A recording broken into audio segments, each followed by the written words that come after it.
फरवरी 1921 से असहयोग आंदोलन का प्रचार केरल में भी शुरू हो गया। 16 फरवरी 1921 को वहां इस सिलसिले में 4 नेताओं को गिरफ्तार किया गया, जिसमें 2 हिंदू थे और 2 मुसलमान। इससे केरल में असहयोग आंदोलन ने और जोर पकड़ लिया। जगह जगह जुलूस निकाले गए, विरोध प्रदर्शन होने लगे, गिरफ्तारियां हुई और लोग जेल गए।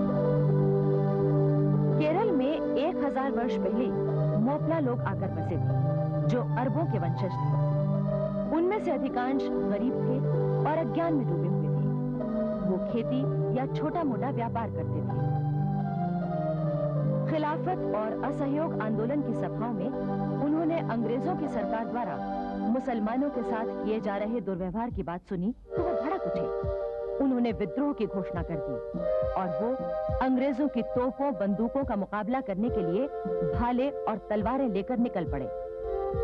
इस विद्रोह को दबाने के लिए अंग्रेज सरकार ने सेना बुला ली। सेना ने काफी कड़े कदम उठाए और विद्रोह को दबा दिया गया।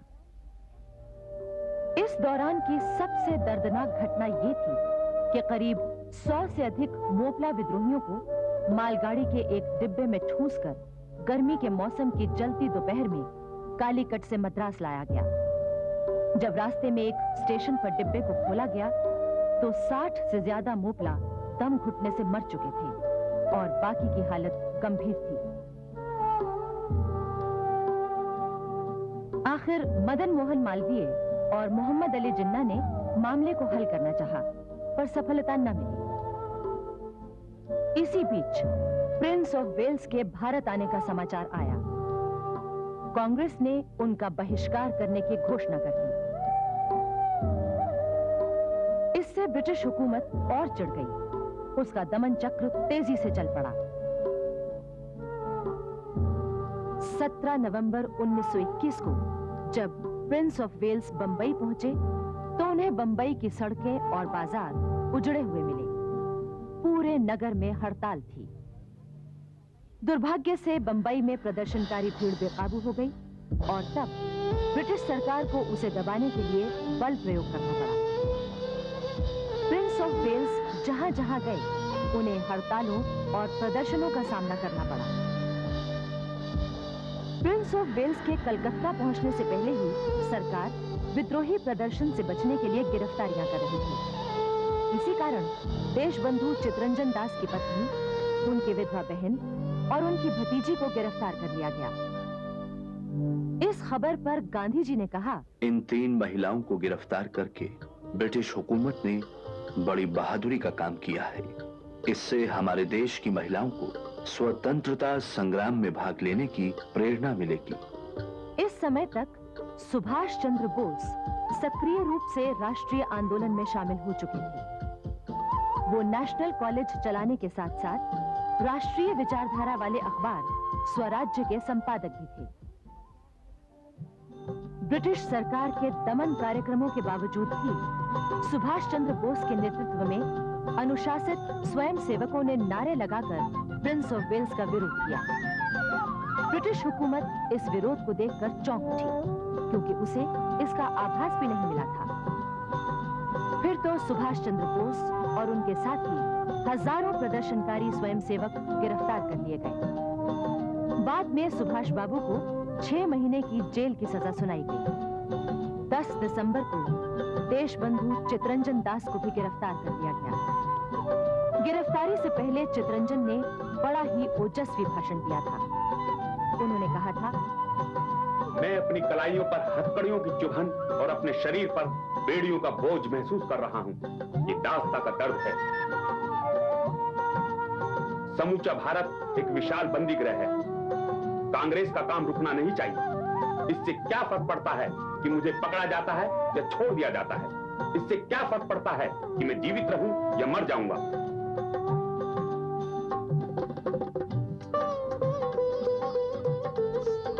जेल में सुभाष चंद्र बोस चितरंजन दास के संपर्क में आए। सुभाष बाबू ने वहां उनकी न सिर्फ सेवा की, बल्कि उनसे बहुत कुछ सीखा भी। उनके साथ राष्ट्रीय आंदोलन की कई योजनाएं भी बनी। 27 दिसंबर 1921 को अहमदाबाद में कांग्रेस का 33वां अधिवेशन शुरू हुआ। इसकी स्वागत समिति के अध्यक्ष वल्लभ भाई पटेल थे। अधिवेशन की अध्यक्षता देशबंधु चितरंजन दास करने वाले थे, लेकिन वो तो जेल में थे। इसलिए कार्यवाहक अध्यक्ष हकीम अजमल खान ने अधिवेशन की कार्यवाही शुरू की। अहमदाबाद कांग्रेस अधिवेशन में पहली बार भाग लेने वाले लोग खद्दर पहनकर आए थे। लोग कुर्सियों पर नहीं बल्कि जमीन पर बैठे थे। भाषा भी अंग्रेजी नहीं बल्कि हिंदुस्तानी थी। यहाँ असहयोग आंदोलन और भी तेज करने का निर्णय लिया गया। इसके साथ ही सविनय अवज्ञा आंदोलन शुरू करने की भी अनुमति दे दी गई। जनता के मन में कांग्रेस के प्रति विश्वास और समर्पण की भावना आ चुकी थी। जातीय मतभेद और छुआछूत को दूर करने के लिए जिस तिलक स्वराज्य कोष की स्थापना की गई थी, उसमें 1 करोड़ रुपया इकट्ठा हो चुका था। इसके साथ साथ विदेशी कपड़ों की होली, स्कूलों कॉलेजों का बहिष्कार और असहयोग के सभी कार्यक्रम तेजी से चल रहे थे। 5 फरवरी 1922 को गोरखपुर के चौरी चौरा में निहत्थे ग्रामीण किसानों ने एक जुलूस निकाला।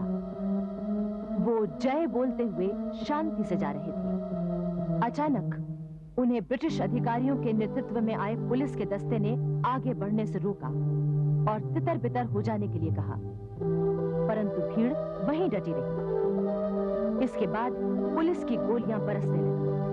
वो तब तक गोली बरसाते रहे जब तक गोलियां खत्म नहीं हो गईं। गोलियां खत्म हो जाने पर पुलिस वाले घबराकर थाने चले गए और थाना अंदर से बंद कर दिया। भीड़ उत्तेजित हो उठी। उसने थाने में आग लगा दी, जिससे 20 पुलिस वाले जलकर मर गए। स्वतंत्रता संग्राम के इतिहास में यही घटना चौरी चौरा कांड के नाम से जानी जाती है। गांधी जी ने जब चौरी चौरा कांड की खबर सुनी तो उन्होंने 12 फरवरी को यह घोषणा कर दी कि अभी जनता सत्याग्रह करने लायक नहीं हुई है, इसलिए असहयोग आंदोलन समाप्त किया जाता है। गांधी जी ने जब इस तरह अचानक असहयोग आंदोलन समाप्त कर दिया तो इस पर न सिर्फ जनता बल्कि कांग्रेस के बड़े-बड़े नेता भी गांधी जी से नाराज हो गए। इनमें चितरंजन दास, मोतीलाल नेहरू, लाला लाजपत राय, जवाहरलाल नेहरू आदि प्रमुख थे। इस प्रकार एकदम अचानक आंदोलन बंद कर देने से गांधी जी की लोकप्रियता को भारी धक्का लगा और लोग उनके नेतृत्व में संदेह करने लगे।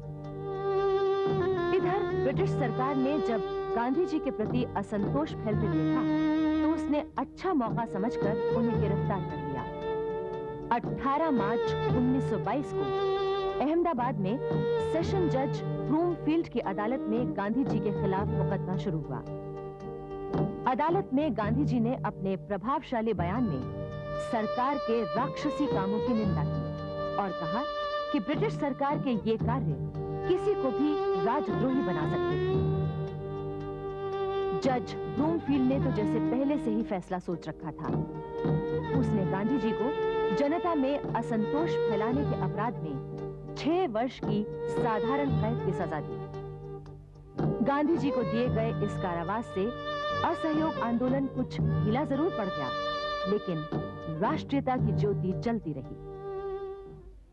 इतिहासकार मानते हैं कि असहयोग आंदोलन वास्तव में पहला जन आंदोलन था। कांग्रेस एक ऐसी संस्था बन गई थी जो विदेशी शासन के खिलाफ अहिंसात्मक विद्रोह को संचालित करने का जरिया बन गई थी। अब इस आंदोलन में सिर्फ बुद्धिजीवी ही नहीं बल्कि आम जनता भी शामिल हो चुकी थी। बड़ी संख्या में किसान और मजदूर भी शामिल हो गए थे। लोग हाथ का कता बुना कपड़ा खादी पहनने लगे थे। दरअसल खादी स्वाधीनता सेनानी की पोशाक बन गई थी। जेल उनकी ससुराल। लोग हंसते हंसते गिरफ्तार होते और जेल जाते। अनेक शहरों में प्रदर्शन होते और जुलूस निकलते। मातरम।